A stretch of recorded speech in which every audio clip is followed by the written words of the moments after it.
ചെറുതുരുത്തിയിൽ car തട്ടിയെടുത്ത് ഉടമയെ ആക്രമിച്ച് 10,000 രൂപ കവർന്ന സംഭവത്തിൽ നിരവധി കേസുകളിലെ പ്രതി അറസ്റ്റിൽ.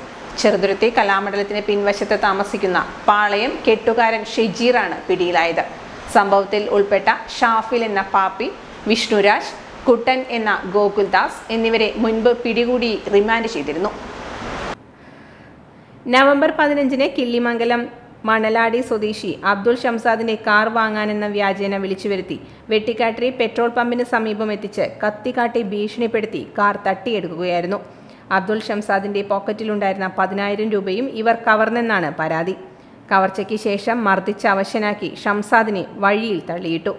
ഷംസാദിന്റെ പരാതിയെ തുടർന്ന് ഷെജീർ, ഷാഫിൽ, വിഷ്ണുരാജ്, ഗോകുൽദാസ് എന്നിവരെ പോലീസ് പിടികൂടിയെങ്കിലും കാർ കണ്ടെത്തിയിട്ടില്ല.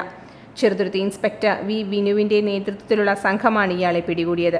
കൊലപാതകം ഉൾപ്പെടെ വിവിധ സ്റ്റേഷനുകളിൽ 50ഓളം കേസുകളിലെ പ്രതിയാണ് ഷെജീർ എന്ന് പോലീസ് പറഞ്ഞു.